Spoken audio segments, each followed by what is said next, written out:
Bom dia a todas e todos. Sejam muito bem-vindos a esse que é o nosso primeiro workshop do projeto do Procad Defesa, do projeto intitulado A Cadeia de Valor da Ajuda Humanitária e Suas Relações com a Segurança Nacional. Eu sou Adriana Leira, sou professora do Departamento de Engenharia Industrial da PUC-Rio e coordenadora desse projeto. Esse é um projeto interinstitucional e eu vou apresentar em seguida as demais instituições. Então, além da PUC-Rio, nós temos a Universidade de São Paulo, a Universidade Federal do Rio de Janeiro, a Universidade da Força Aérea e o Instituto Militar de Engenharia. E ao longo desse workshop, vocês terão a oportunidade de conhecer os demais colegas que estão aqui hoje. Então, pela USP, nós temos o professor Hugo Yoshizaki e o professor Irineu de Brito Júnior, além da pós-doutoranda Luísa Cunha, representando a instituição. Pela UFRJ, o professor Tarcísio Cota Fontainha representa o grupo.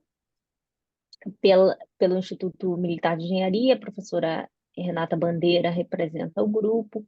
E o professor Rodrigo Silveira não pode estar com a gente aqui hoje, mas ele é que coordena as atividades da Unifa. Nós vamos manter os microfones no mudo para as apresentações, mas ao final nós teremos um tempo para perguntas e para interação e para tirar dúvidas do que vocês tiverem ao longo da apresentação. Então, a gente solicita que vocês anotem e depois a gente vai ter um momento de interação. O objetivo do projeto como um todo é aprimorar a cadeia de valor para a entrega de ajuda humanitária em desastres ou emergências complexas, sob a perspectiva do Ministério da Defesa, considerando a relação com a segurança nacional. Então, a gente olha para o aspecto da ajuda humanitária, da gestão de operações em desastres, mas trazendo essa perspectiva das Forças Armadas e como isso se relaciona com a segurança nacional. O nosso projeto ele é dividido em pacotes de trabalho, ou work packages. Esses work packages, eles ajudam a direcionar o plano de trabalho ao longo de todo o projeto. Então, o work package 1, ele traz um mapeamento do histórico e de processos de acionamento do Ministério da Defesa e das Forças Armadas e formação de redes de stakeholders. A gente desenvolveu estudos de caso e definiu hipóteses. No Work Package 2, nós olhamos mais para questões de poder e autoridade, comando e controle, analisando a cadeia de valor. No Work Package 3, a gente traz diferentes aspectos de modelagem, seja de simulação ou de otimização, enquanto no Work Package 4, nós trazemos mecanismos de acompanhamento do projeto com diferentes cursos de formação e diferentes formas de transferência do conhecimento que está sendo acumulado ao longo do desenvolvimento do projeto. Vou passar agora a palavra para a professora Renata Bandeira, que vai falar um pouquinho sobre os work packages que serão abordados no workshop de hoje. Boa tarde a todos, eu sou a Tenente Coronel Renata Bandeira, eu sou do 4º Grupamento de Engenharia do Exército Brasileiro e eu sou professora no Instituto Militar de Engenharia. Então, dando sequência aqui na apresentação, os nossos work packages, né? O primeiro era, então, identificar o histórico da ajuda humanitária brasileira com foco na atuação do Ministério da Defesa e das Forças Armadas. Em paralelo, a gente seguiu mapeando esse processo, né, do acionamento do Ministério da Defesa e das Forças Armadas e identificando essa formação da rede de stakeholders. E, em paralelo, a gente ia também fazendo o desenvolvimento dos estudos de caso, né, da atuação do Ministério da Defesa e das Forças Armadas e sempre que possível a gente relacionava aspectos de segurança nacional, visando a atuação em ajuda humanitária, tanto no Brasil como no exterior. E aí, com base nesses resultados, né, do processo, depois do processo mapeado e do desenvolvimento dos estudos de caso, aí sim a gente passa para a definição das hipóteses.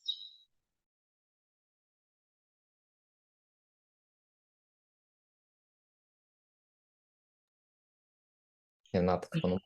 Ficou muda, né? Desculpa. Então, o primeiro passo foi a gente definir, quando a gente foi estudar, né, esse histórico, a gente foi definir, então, os casos mais emblemáticos da atuação do Ministério da Defesa e das Forças Armadas em resposta a desastres. Então, a gente escolheu 10 casos, que foram que a gente considerou esses casos de maior vulto e envolvimento do Exército. A gente procurou casos tanto que representassem tanto desastres naturais quanto desastres causados pelo ser humano, né? Então, vocês verificam que tem várias enchentes, deslizamentos, terremotos, ao mesmo tempo a gente tem a crise dos refugiados. A gente procurou desastres de início súbito como desastres lentos. Então, a gente pegou o caso da seca no Nordeste brasileiro, né? A Operação Carro-Pipa, que tem um grande envolvimento do Exército, e a gente pegou vários desastres de início súbito, como terremotos no Haiti, no Chile, enchentes. Ao mesmo tempo, a gente procurou desses desastres, a gente procurou desastres nacionais, né, de atuação estritamente no território nacional, como desastres que tiveram envolvimento do Brasil em território estrangeiro. Então, a gente escolheu o terremoto do Haiti e do Chile para representar esse envolvimento internacional e as enchentes da Bolívia também. A gente procurou trazer a crise dos refugiados da Operação Acolhida, principalmente por ele envolver essa questão, além de ser internacional, envolver essa questão da segurança, né, da defesa nacional também envolvida nessa questão da segurança. A gente também, além dos desastres, a gente procurou, você vê que a gente trouxe alguns mais antigos, que nem as enchentes de Santa Catarina, a gente procurou trazer enchentes de Santa Catarina devido ao grande número de pessoas, foi 1,5 milhões de pessoas que foram afetadas por esse desastre.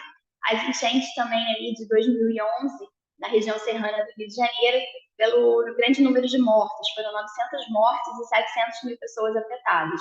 E então eles foram marcos, né, até para depois mudarem os processos, a própria legislação de atuação e resposta a desastres. Então, por isso que a gente trouxe esses dois casos também. Então, depois que a gente estudou a literatura e com a experiência, né, de todos os pesquisadores envolvidos, a gente escolheu esses 10 casos e aí a gente validou essa escolha, né, junto com o ponto focal do projeto no Ministério da Defesa, que é o capitão de mar e guerra Walter Marinho de Carvalho Sobrinho. Ele é chefe da seção de operações complementares do Estado-Maior Conjunto das Forças Armadas. Pode passar. Então, depois que a gente definiu esse histórico, o Work Package 1.3 tratava exatamente do desenvolvimento de estudos de caso da atuação do MD e das Forças Armadas, né, nesses desastres que tinham sido escolhidos como emblemáticos nesses casos.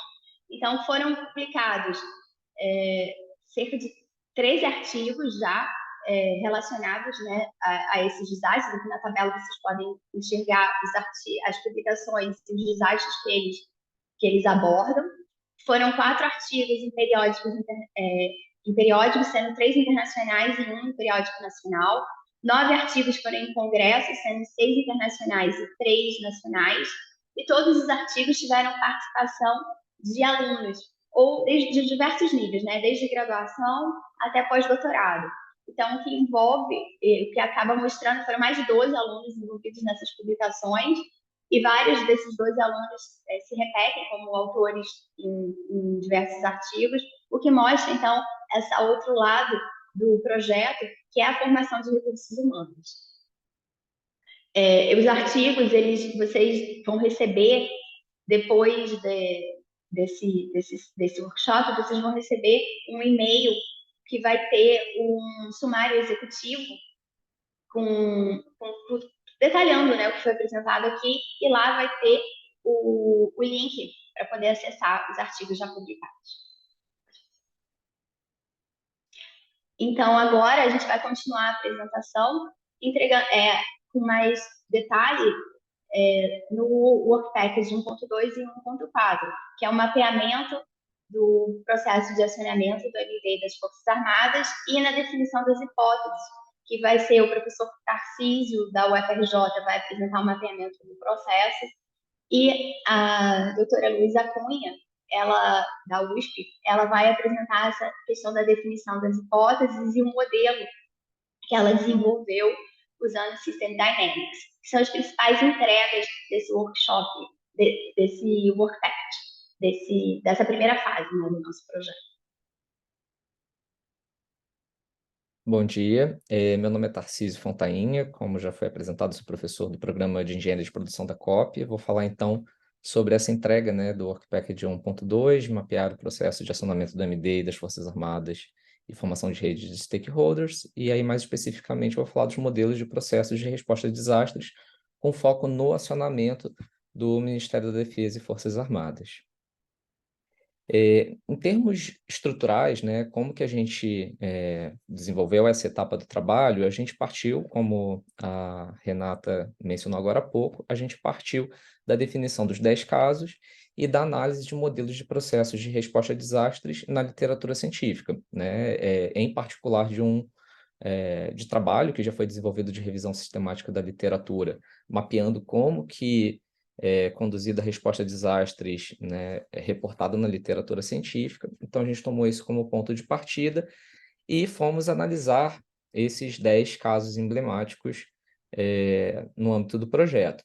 Fizemos, então, aqui no passo 2, né, a análise do processo, através de entrevistas com militares envolvidos nos 10 casos, além de documentos, artigos, relatórios de operação desses 10 casos em particular.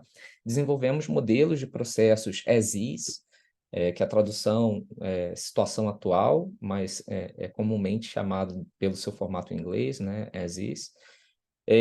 Fizemos a validação dos modelos com o ponto focal, até então o comandante Marinho, que agora já não é mais responsável pela subchefia de operações especiais, mas até então, e como ele atuou em boa parte dos 10 desastres que estamos analisando, ele foi o ponto focal, quem apoiou essa validação.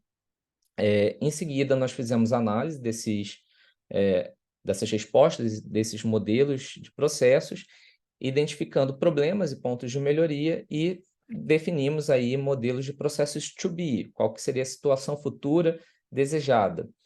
Também iniciamos validação desses modelos to be com ponto focal, e o projeto ele não está se encerrando hoje, né? Esse é o primeiro workshop, o projeto em si ele tem encerramento previsto para novembro do ano que vem, então a gente ainda tem aí um caminho em que tentaremos traçar recomendações mais específicas para a implementação desses modelos to be para o Ministério da Defesa e Forças Armadas. Mas enquanto resultado em si do que a gente analisou, do que a gente está propondo, a gente traz hoje aqui nesse workshop. Pode passar, Maria Angélica, por favor. Então, eu trouxe aqui essa figura de forma mais resumida para a compreensão desses modelos de processos, de como eles estão organizados.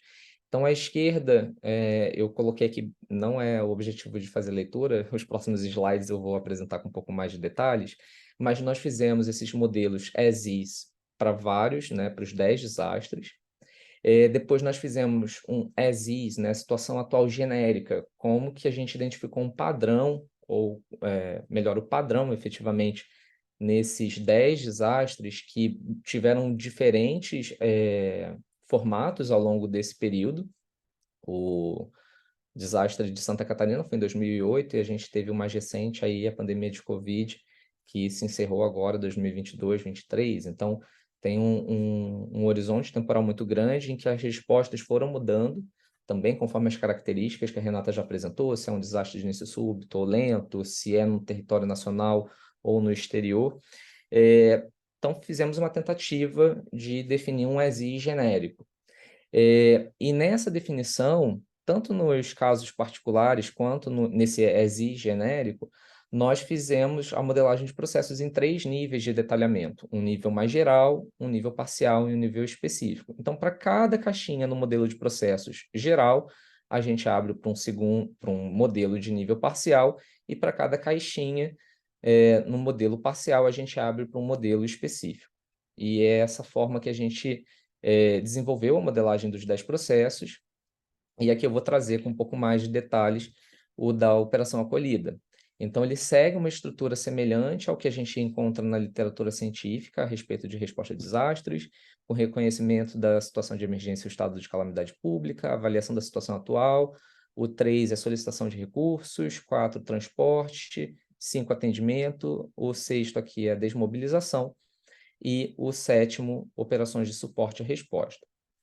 Pegando o item 2 de avaliação da situação atual, para a operação acolhida em si, a gente identificou 2 atividades principais: avaliar a necessidade e o número de beneficiários e avaliar fontes locais de fornecimento. Aí, para cada uma dessas 2 caixinhas, a gente detalhou. E aqui já começa a ficar evidente algumas coisas que eu vou sinalizar enquanto pontos de atenção e de melhoria do que a gente vai propor, né? O que a gente traz como proposta de consolidação aqui dessa análise. Nós temos aqui no modelo da esquerda, o 2.1, a busca por informações junto ao município afetado, a Polícia Rodoviária Federal e o ponto de saúde local, né? Então, a busca por informações ela é muito dispersa, e quando a gente vai na avaliação dos recursos locais, que é o modelo da direita, nós temos aqui também uma repetição de atividades em que, após a verificação da disponibilidade, o Ministério da Defesa, né, que é essa primeira raia, essa primeira parte ali do modelo, começa a ser feito um contato com com as diferentes forças armadas, com a Polícia Rodoviária Federal, para identificar quem possui quais recursos específicos que podem ser empregados. Então, a gente vê uma repetição de uma determinada tarefa até que consiga se mapear a disponibilidade desses recursos. Pode passar, por favor, Maria Angélica. Então, com isso, né, esse da operação acolhida, ele tem uma certa simplicidade em relação a 2 processos apenas no nível parcial. Porém, os outros desastres, e aqui a gente toma como referência principal o desastre da região serrana, ele teve uma quantidade de operações e uma diversidade de operações muito grande. Então, ele acabou sendo uma referência aqui para a situação atual genérica, né? Então, do que a gente espera que seja conduzido. Então, tem implementação de equipe de emergência, implementar equipe exploratória, implementar centro de gerenciamento, identificar tipo e magnitude do desastre, avaliar a infraestrutura, necessidade e número de beneficiários. O 2.7, tipo e quantidade de recursos necessários, avaliar fontes locais de fornecimento e desenvolver planos de emergência. Então, para cada um desses, a gente também detalhou no nível específico geral, pode passar, por favor, cada um desses modelos. E aqui não tem, mais uma vez, não tenho a pretensão de que vocês consigam fazer a leitura do texto em si, mas o que a gente consegue perceber é que, em vários momentos, a primeira atividade, né, na primeira raia em cima, ela gera uma abertura para várias atividades em paralelo, em paralelo, que basicamente representa a verificação de forma espelhada com os diferentes entes do Ministério da Defesa, das Forças Armadas. Então, a gente observa bastante aí essa repetição de esforços. Também, como eu mencionei, ao longo desse horizonte temporal, a gente também identifica uma grande diversidade de atores envolvidos, enquanto indivíduos, né? Identificar quem é o responsável, quem foi o responsável por atuar como líder ou representante do Ministério da Defesa ou das Forças Armadas nesses desastres. E esse fluxo, né? As subchefias dentro do Ministério da Defesa, elas acabaram sofrendo alterações ao longo desses anos que a gente teve de casos analisados, e isso gerou uma análise específica de pontos de melhoria pode passar, por favor, que estão detalhados aqui.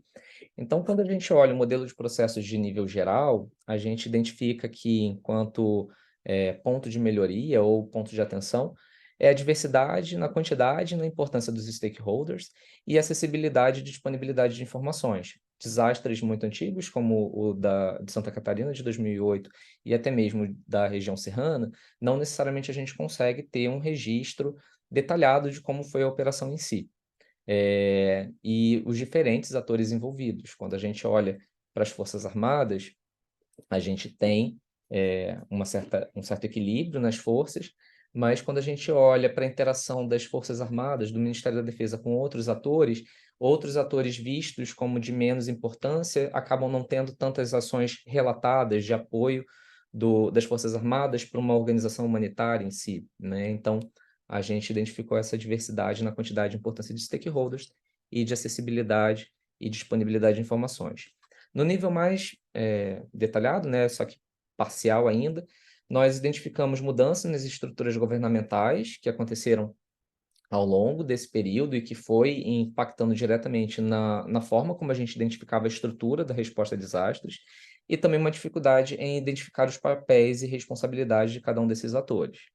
E no nível mais específico dessa modelagem, nós identificamos a solicitação de material e apoio em números imprecisos, como sendo um problema que gera um ponto de atenção, né, que é uma característica relativamente comum e num contexto de desastres, mas que isso gerava um retrabalho com muita frequência, no sentido de estar sempre entrando em contato, né, o Ministério da Defesa e as Forças Armadas é quem faziam o pedido de informações por informações mais atualizadas, né? Então, essas solicitações sempre chegavam aí com números imprecisos e a busca do MD e das Forças Armadas por essa atualização. Além, né, como eu mencionei, a sobreposição de esforços e atividades repetitivas nessa busca por informações do Ministério da Defesa com as diferentes forças, com os diferentes atores que reportavam a necessidade para o Ministério da Defesa, e isso acaba se consolidando, né, como um desafio de despadronização do fluxo de acionamento do MD e das Forças Armadas. Aí pode passar, por favor.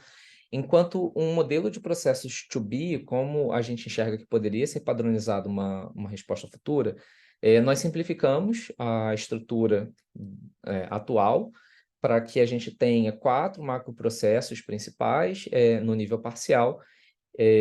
O primeiro deles, implementar o Centro de Gerenciamento de Desastres, que já acontece em algum grau, mas a gente coloca de forma estruturada e formal para ele ser o primeiro a ser realizado. Implementar a equipe de emergência, que vai tanto direcionar diretamente para busca e resgate, mas também essa equipe ela se torna responsável por identificar tipo e magnitude de desastres e avaliar as fontes de fornecimento. Pode passar, por favor. Para cada uma dessas caixinhas, desses processos, nós detalhamos o to be para o nível específico, ativar a sala de crises com agentes locais, definir o porta-voz da operação como sendo a parte de criação do Centro de Gerenciamento de Desastres.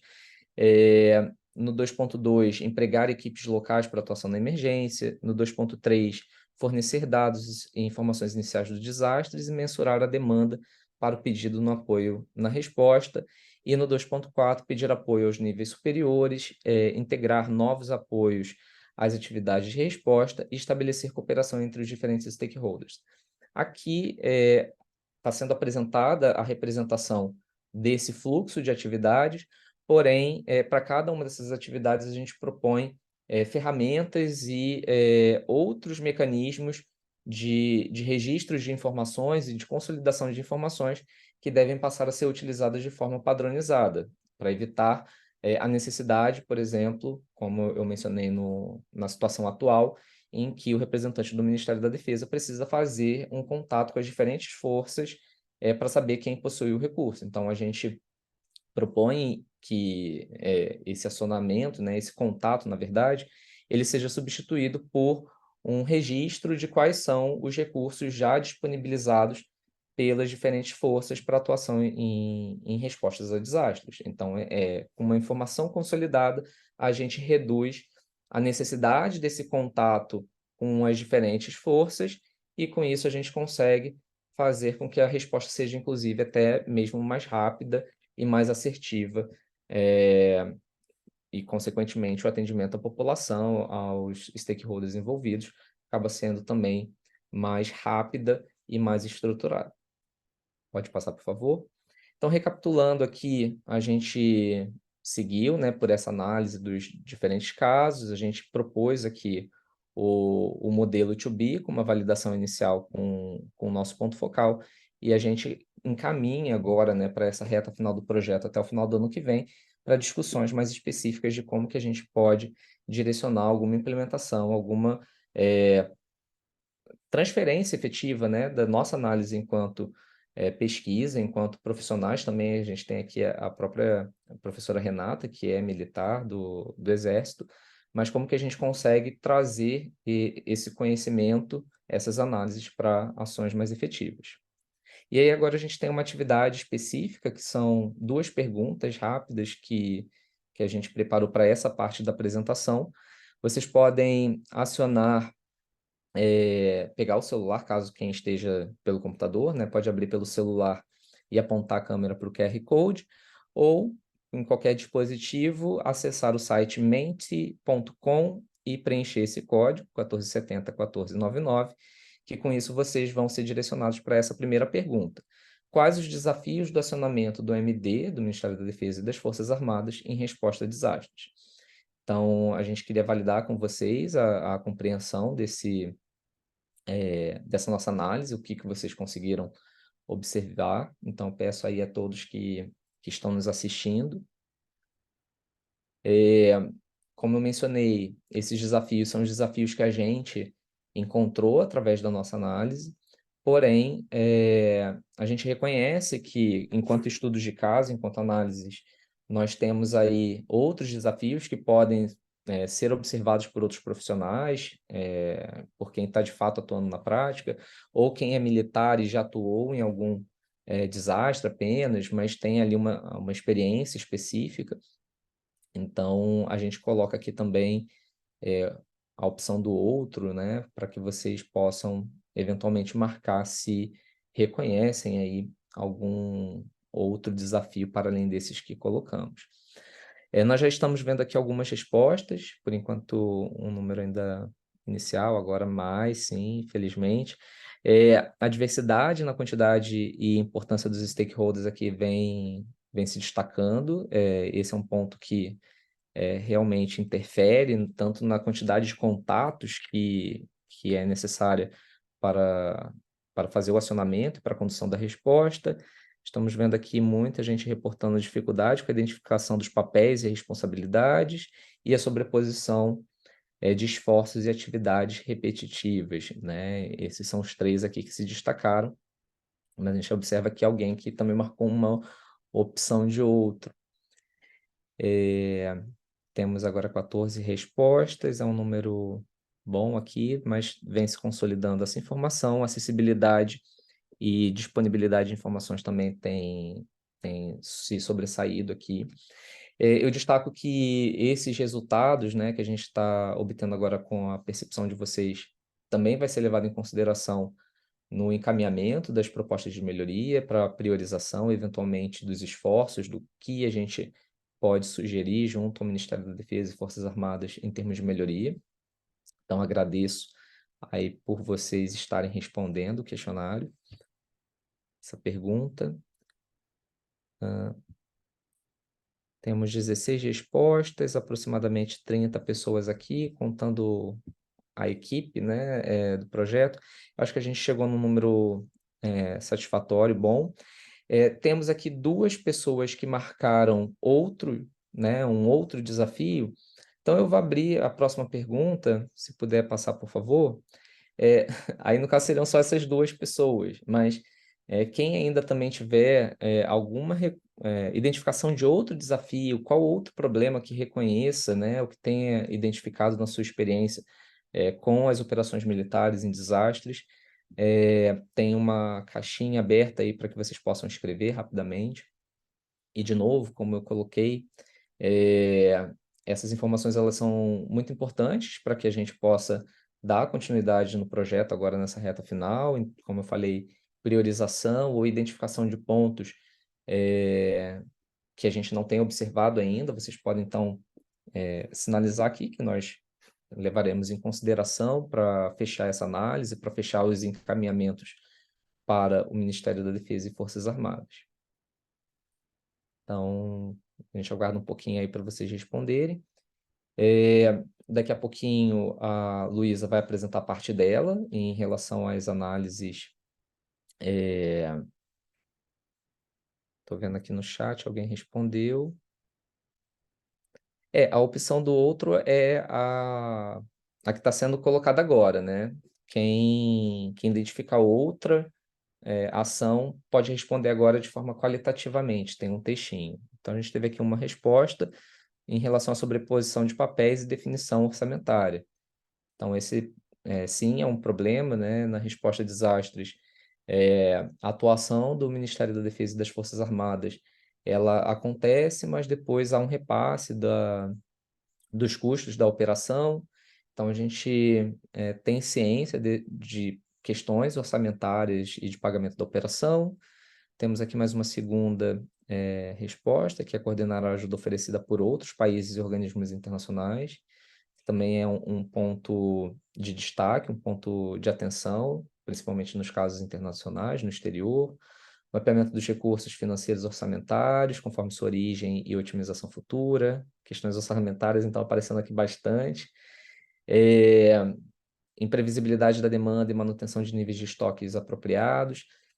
A imprevisibilidade da demanda é um ponto que a gente, com certeza, trabalha nos próximos work packages. Nós temos modelos de otimização, modelos de simulação, em que a gente discute um pouco esses aspectos de histórico da atuação em desastres no Brasil e no exterior.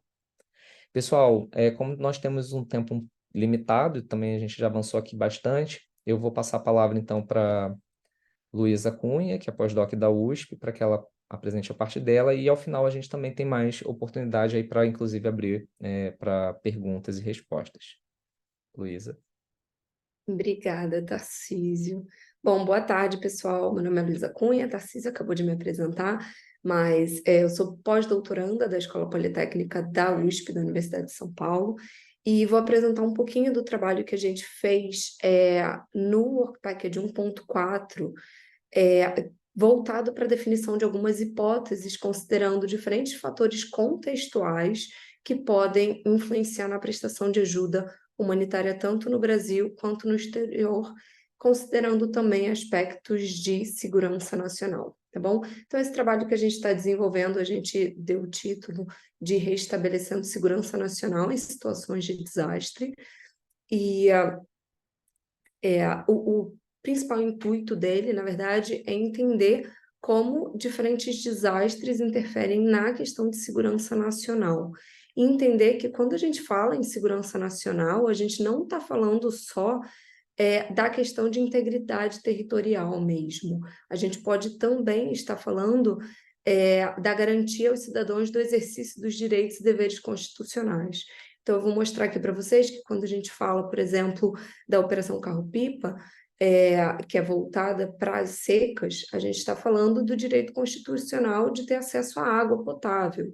Então, isso também está voltado à segurança nacional do nosso país, tá? Então, lembrando aqui que, então, uma vez que a gente esteja falando de segurança nacional, a gente pode estar falando, sim, da preservação de soberania e integridade territorial, mas também dessa garantia aos cidadãos dos direitos e deveres constitucionais, tá bom? Então, o nosso objetivo, a gente teve dois objetivos. O primeiro deles, analisar a literatura sobre o uso, sobre o emprego de forças armadas em casos de desastres. Para isso, a gente fez uma revisão da literatura, assim como o Tarcísio também apresentou, o trabalho dele também contou com uma revisão da literatura, e os estudos de caso que a gente desenvolveu, que não vão ser todos apresentados aqui, também tiveram revisão da literatura. Mas aqui a gente fez uma revisão focada em 3 casos específicos que eu vou apresentar um pouquinho mais detalhado para vocês. E depois dessa revisão da literatura, a gente gerou hipóteses com base nessa revisão voltadas para a segurança nacional. E para isso a gente usou tanto pensamento sistêmico quanto dinâmica de sistemas. Então, só para ficar um pouquinho mais claro, a gente analisou 3 casos específicos, que é a Operação Carro-Pipa, Operação Serrana e Operação Acolhida. A gente fez uma revisão de escopo para entender a literatura que a gente tem publicada até o momento, voltada para esses 3 casos específicos. A gente usou System Thinking, então, um pensamento sistêmico, para diagramar o que a gente encontrou na literatura. Então, desenvolveu o que a gente chama de diagrama de loop causal em dinâmica de sistemas, formular hipóteses, e depois a gente usou modelos de simulação para aí sim simular essas hipóteses que a gente gerou e testar e validar ou não essas hipóteses, tá? Eu vou apresentar um pouquinho mais de detalhe disso para vocês, eu acho que vai ficar mais claro. Mas cabe também trazer desde o momento que a gente, no desenvolver para gerar esse pensamento sistêmico e para gerar um diagrama de loop causal, que é uma representação qualitativa das relações que a gente encontrou nesses artigos, a gente considerou algumas perspectivas contextuais, como fatores exógenos e endógenos que estavam influenciando diferentes estratégias de atuação das Forças Armadas, e também a adoção de estratégias proativas ou reativas a desastres, ou seja, estratégias adotadas antes do acontecimento de um desastre ou após o acontecimento de um desastre. Tá? Então, esses foram os pontos que a gente usou como base para o desenvolvimento das nossas análises. Então, o próprio professor Tarcísio ele também trouxe um pouco da Operação Acolhida, mas eu acho que em momento nenhum a gente explicou o que é cada uma das operações que a gente está lidando, então eu vou trazer de forma sucinta também, mas um pouquinho mais de detalhes sobre essas 3 operações que eu tô estudando, que é a Operação Acolhida, Operação Carro-Pipa e Operação Serrana. Então, a Operação Acolhida, ela iniciou em 2018 e ela é uma operação do governo federal brasileiro para responder ao movimento migratório venezuelano para o Brasil. Então, a gente tem no norte do país, em Roraima, mais especificamente numa cidadezinha chamada Pacaraima, um fluxo de entrada muito grande de migrantes venezuelanos, muitos deles precisando de ajuda humanitária. Por isso, a partir de 2018, a gente teve a instalação da Operação Acolhida, essa operação humanitária, para não só receber, como eu falei, mas também documentar, abrigar, interiorizar esses diferentes migrantes no Brasil. Tá? A Operação Carro-Pipa, ou a gente chama também de OCP, vocês vão ver na apresentação, às vezes, OCP quer dizer Operação Carro-Pipa. Ela é uma ação emergencial também do governo federal, coordenada pelo Ministério da Integração e Desenvolvimento Regional, com participação do Exército. O Exército é o órgão de execução dessa operação, e ela consiste em uma ação emergencial para levar água potável às comunidades afetadas pela seca. Desde já eu posso falar que na Operação Carro-Pipa a gente tem tanto instalação de cisternas, que é uma estratégia antes do acontecimento do desastre, efetivamente, das secas, quanto a utilização de caminhões carro-pipas a partir do momento que a seca já está instalada. Então, é uma operação extremamente importante no nosso país, porque hoje em dia a gente tem um boletim mensal de monitoramento de secas do CEMADEM. Os dados de fevereiro de 2023, né, desse ano, mostram mais de 920 municípios afetados pelas secas, então são muitas pessoas que são anualmente afetados pelas secas, e por isso essa é uma operação de extrema importância para o Brasil. E a gente estudou também a Operação Serrana, que é uma operação pontual que aconteceu em resposta às chuvas extremas e deslizamento de terra que a gente teve na região serrana do Rio de Janeiro em 2011. Tá?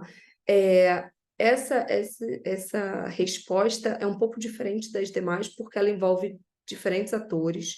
Então, ela não foi só coordenada ou só idealizada ou contou com um único ator, com um único stakeholder. A gente teve o governo do estado, governos locais das cidades afetadas, Defesa Civil do Estado do Rio de Janeiro, Força Nacional de Segurança, Corpo de Bombeiro, Forças Militares, ONGs, enfim, a gente teve uma gama de atores envolvidos, a gente teve mais de 900 óbitos, mais de 15 mil pessoas desabrigadas, mais de 300 mil pessoas afetadas, tá? Então, os 3 casos que a gente escolheu são casos com muitas pessoas afetadas pelo desastre e com aspectos contextuais, fatores contextuais completamente diferentes.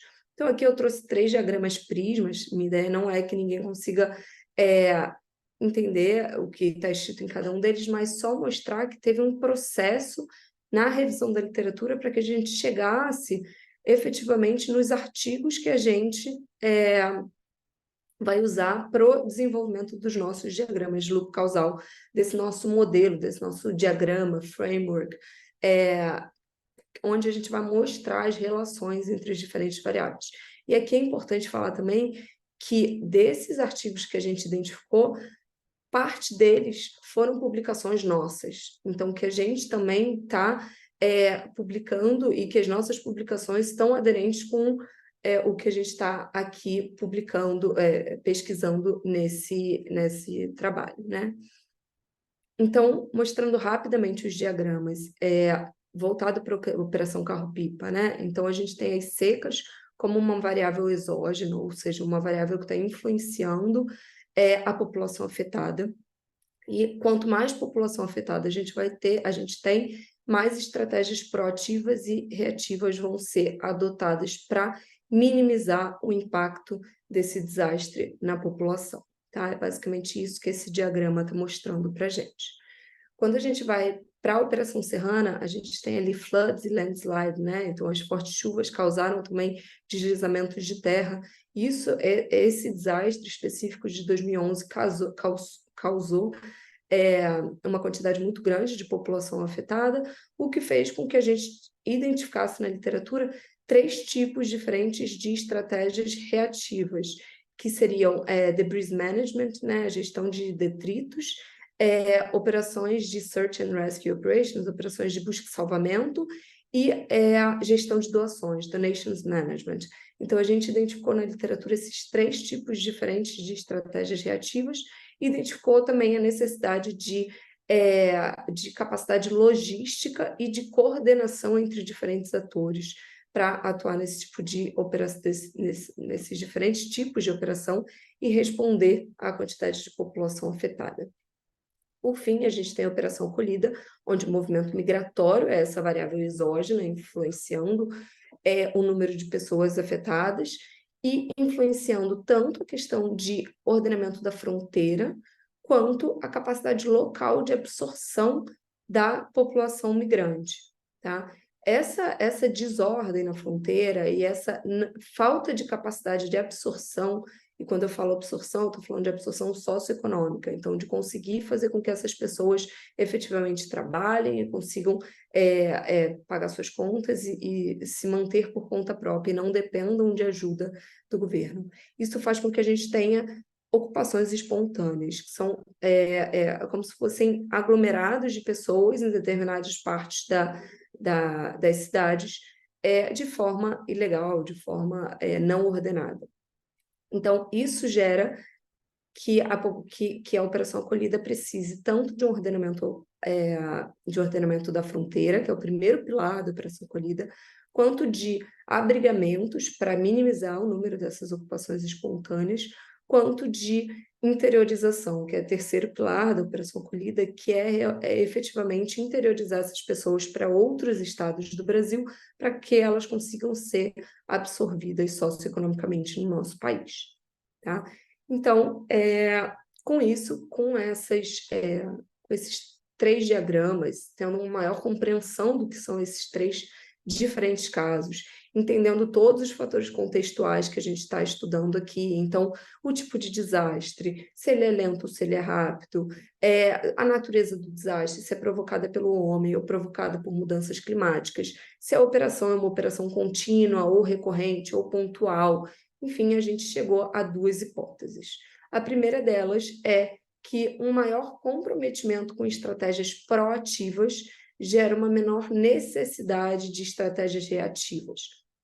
E a gente tem autores que falem que essa relação da adoção de estratégias proativas gerar menor necessidade de estratégias reativas, isso ainda não está validado, tá? Então, é uma hipótese muito relevante.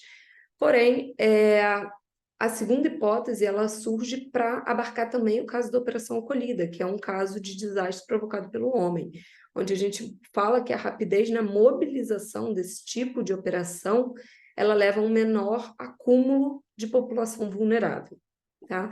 E aí eu venho já com uma questão do Mentimeter, eu peço para vocês acessarem o mesmo link que a gente estava colocando no chat, eu vou colocar aqui novamente, para que vocês me digam se essas hipóteses levantadas parecem válidas para vocês, ou elas não parecem válidas. Enfim, e a seguir eu vou mostrar o modelo de simulação que a gente desenvolveu e mostrar se a gente validou ou não essas hipóteses, mas antes de mostrar essa validação, eu queria ter ideia se vocês consideram válidas ou não essas hipóteses. Então, vamos esperar um pouquinho.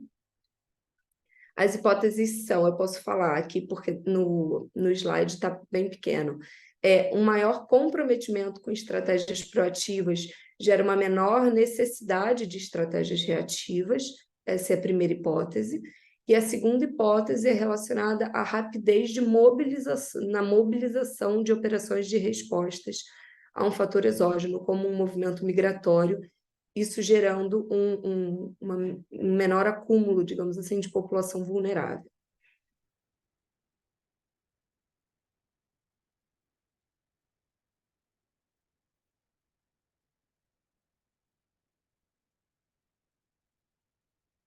Ótimo, a gente tem 7 respostas até agora. A gente consegue ver que a maioria das pessoas considera a primeira hipótese válida e nem todos consideram a segunda hipótese válida. Espera ver se a gente tem mais alguma resposta. A gente tem 14 respostas agora. Bom, está bem alinhado com o que eu vou mostrar agora para vocês na simulação. Vou pedir para que a gente volte para a apresentação para mostrar aqui, para responder a primeira hipótese que a gente gerou relacionada a estratégias proativas e reativas, a gente desenvolveu 2 modelinhos de simulação simples, diferentes, um para a Operação Carro-Pipo e outro para a Operação Serrana, onde a gente conseguiu validar a hipótese. Então, a seguir, a gente consegue ver esses 2 gráficos, onde eles trazem o número de população afetada. No gráfico da esquerda, a gente consegue ver que quanto mais estratégias proativas a gente adote, menor vai ser o número, a curva de pessoas inicialmente afetadas. Ainda continuaremos tendo pessoas afetadas, mas a quantidade de pessoas afetadas será diminuída. Então, pela nossa simulação, usando os dados dessa operação específica, a gente conseguiu mostrar que sim, se a gente tiver um maior comprometimento com estratégias proativas, a gente vai ter uma menor necessidade de estratégias reativas. Contudo, é muito importante falar que isso não tira a necessidade de estratégias reativas. A gente continua tendo pessoas afetadas e a gente continua precisando responder a esses desastres. Contudo, se a gente tiver estratégias proativas, a gente consegue reduzir o número de pessoas afetadas, tá? O gráfico da direita mostra a mesma coisa, então em azul a gente consegue ver uma curva com um pico de pessoas afetadas menor do que em vermelho, por exemplo, que seria o caso sem a adoção de estratégias proativas. Agora, quando a gente olha a segunda hipótese, voltada à rapidez na mobilização, no caso específico da Operação Acolhida, a gente não conseguiu validar essa hipótese, porque a Operação Acolhida ela é dividida em 3 pilares. A mobilização da Operação Acolhida em 2018 foi de forma rápida, então a gente teve um ordenamento da fronteira, mas a parte de interiorização da população vulnerável, da população que precisava dessa inserção socioeconômica, ela só veio com o tempo. Então, o nosso modelo de simulação ele mostra que para que a gente tivesse um menor acúmulo de população vulnerável, a gente precisaria de uma mobilização do terceiro pilar da Operação Acolhida, que era a interiorização, e não somente da mobilização de um ordenamento da fronteira, digamos assim. Então, no caso da Operação Acolhida, a gente não conseguiu validar essa segunda hipótese, mostrando que a acumulação, ela depende, na verdade, então, do pilar específico de inserção socioeconômica e não de uma mobilização desde o começo da operação. Então, agora eu vou deixar também um Mentimeter para que vocês me deem sugestão de tópicos, perspectivas, proposições, hipóteses, quaisquer questões que a gente poderia estudar nesse sentido de testar através de hipóteses, testar através de simulação. Vou deixar aqui um minutinho só, porque a gente já está correndo contra o tempo. Mas se alguém tiver alguma proposição, alguma sugestão para a gente, seria muito interessante para que a gente pudesse, inclusive, melhorar nosso trabalho, entregar algo cada vez mais robusto e mais completo dentro do projeto.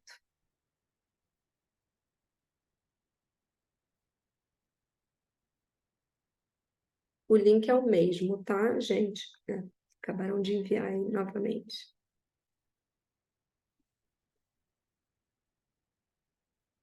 Tô vendo que estão mandando coisa no chat, mas se for sugestão, por favor, mandem no link para que a gente possa ver aqui na tela, tá bom?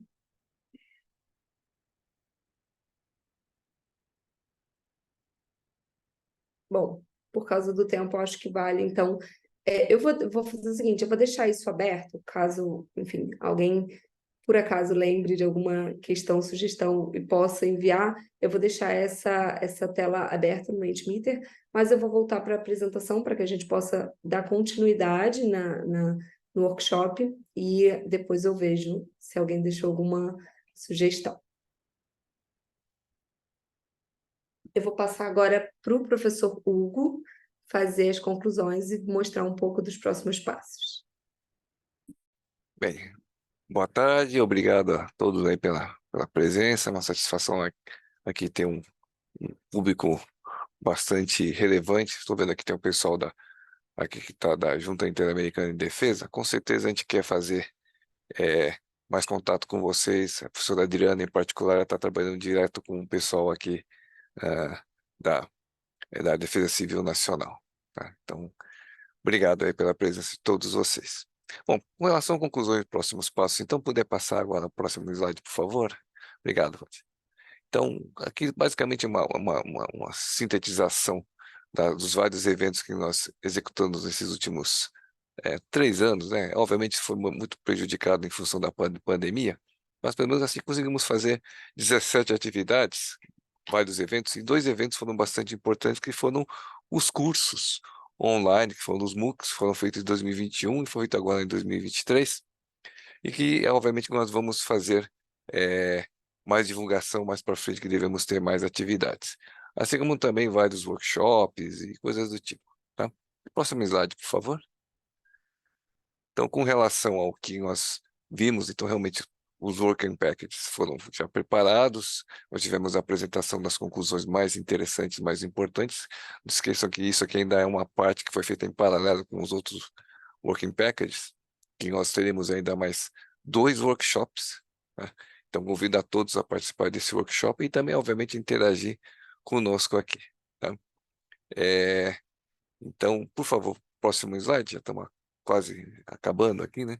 Então, o próximo workshop, nós vamos justamente trabalhar com o Work Package 2, que está associado à questão da análise da cadeia de valor, mas principalmente numa perspectiva de C2, tá? De comando e controle, que será uma coisa bastante interessante. Já temos vários trabalhos aqui, mas não vou fazer spoiler agora, mas de qualquer forma, isso vai ser feito no próximo workshop, para o qual nós convidamos a todos aqui. E depois, se quiserem fazer algum contato conosco, no próprio convite, depois nós vamos fazer, obviamente, mais contato com vocês, tá bem? Então, obrigado. Vou passar, então, agora a finalização para o Brito, que ele faria, em princípio, um question and answers aí com vocês, tá? Obrigado a todos.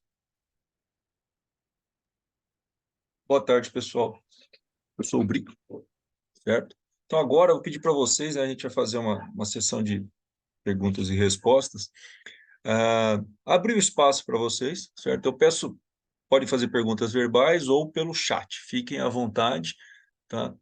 A Adriana postou aí, primeiro semestre de 2024 é o próximo workshop, tá? Vou pedir para vocês ficarem à vontade, ou pelo chat ou verbalmente, tá? Levanta a mão, e para formalizar as perguntas, as dúvidas, as questões que porventura vocês tenham, ok? Estamos abertos.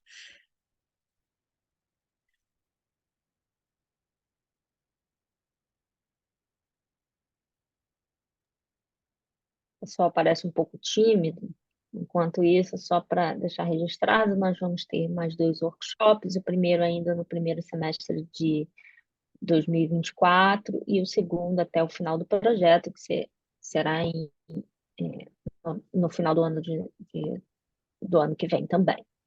Então, até lá, nós estamos abertos para recomendações, para comentários, para sugestões de inclusão ou modificação nos trabalhos que a gente vem realizando. Após esse workshop de hoje, nós enviaremos um sumário executivo com os principais achados, as principais conclusões obtidas nesse pacote de trabalho, nesse primeiro pacote de trabalho até então, além de um formulário também para contribuições adicionais e avaliação desse evento.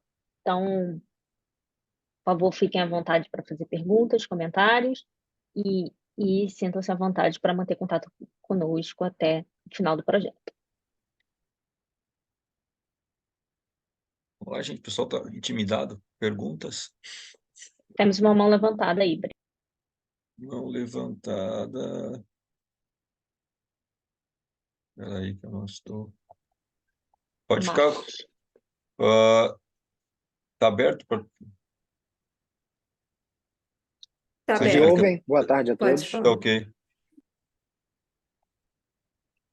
Eu tenho uma curiosidade quanto ao... Aliás, parabéns pela apresentação, ótima. E eu teria uma curiosidade, uma pergunta, na verdade, para a Luísa, se houve o ranqueamento dos estados que receberam os venezuelanos após a primeira acolhida no território lá em Roraima. Olha, a Operação Acolhida, ela tem o registro da onde cada venezuelano foi interiorizado, mas a gente não tem nenhum registro pós essa interiorização. Então, se o venezuelano continuou naquele estado ou não, a gente não sabe efetivamente. Então, a Operação Acolhida, sim, ela tem o ranking de quais são os estados recebendo mais venezuelanos, mas daí, pensando que a operação começou em 2018, a gente não consegue afirmar hoje quais são os estados com o maior número de venezuelanos, considerando que eles podem ter se movimentado dentro do país. Mas a Operação Acolhida tem sim esses dados.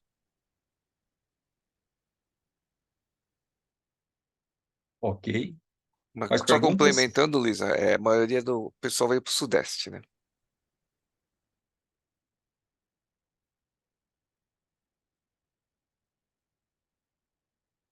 Que é onde temos maior capacidade de absorção de pessoas, tá, Marcos?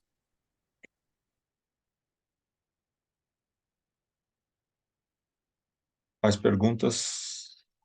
Mais mãos levantadas?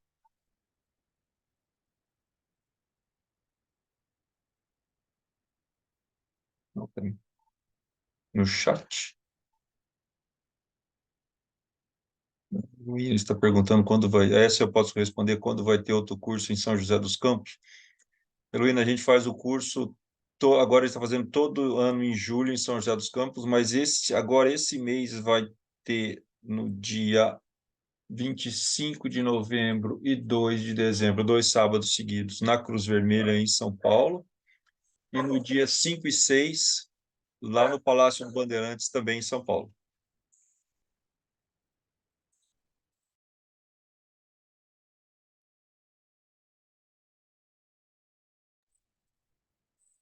Mais uma pergunta do Heitor. Boa tarde, gostaria de saber o que o grupo entende acerca da participação de assistentes sociais nas equipes multiprofissionais acionadas para situações de calamidade e emergência. Tarcísio, Luísa, fiquem à vontade. Eu posso fazer um comentário rápido que, em relação ao trabalho que a gente fez de mapeamento do processo de resposta a desastres, a gente identificou bastante atuação de assistentes sociais, mesmo que não regulamentados oficialmente, por procedimentos internos das Forças Armadas.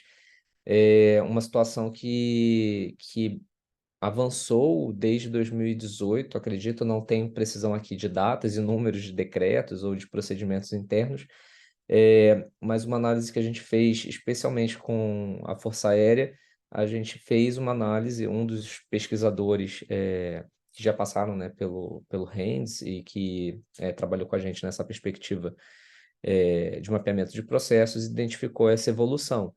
E como foi bem colocado aqui pelo Heitor, né, são equipes multiprofissionais e multidisciplinares, então ter uma diversidade aí de formações é com certeza fundamental. A assistência humanitária depende de assistência social também, então a gente reconhece aí o valor dessa área de atuação também e observa uma evolução aí no reconhecimento dessa profissão nas respostas a desastres.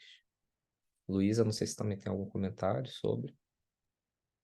Não, acho que não tenho nada a acrescentar. Eu concordo. A pesquisa que eu estou fazendo não abarca esse tema, mas é, acho que é esse o entendimento de todos nós da equipe.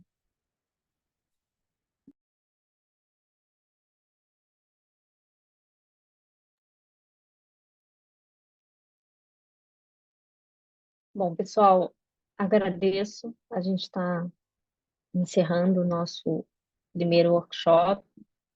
Como eu falei anteriormente, a gente vai enviar para vocês o sumário executivo e também deixa aberta a possibilidade de envio de contribuições adicionais após esse primeiro workshop.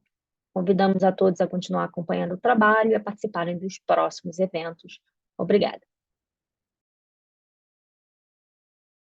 Gente, não sai não, que nós vamos tirar uma foto. Vou pedir para vocês abrirem vossas câmeras, que a gente quer tirar uma foto para registrar. Ah, boa ideia. Fotinho. Não sei se vai caber tudo numa tela só, a Angélica deve conseguir fazer isso. É a selfie mais otimizada que eu já vi, essa aí, viu? Vamos lá, abrindo as câmeras, então.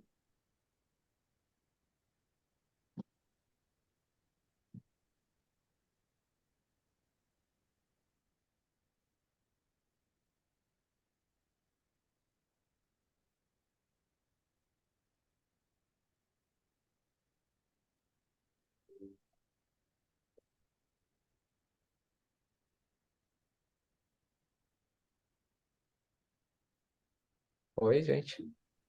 Maria tirou? Conseguiu, Angélica? Olha, Angélica. Foi, a Luísa deu um Pod- joinha Eu aqui. tirei, gente, tudo Podemos certo. liberar Ah, o pessoal? o Rodrigo está embarcado, olha ali. Respirar já? Já pode respirar? Abraço, gente. Então, Parabéns a obrigada, todos Próximo. aí, viu? Gente, obrigado.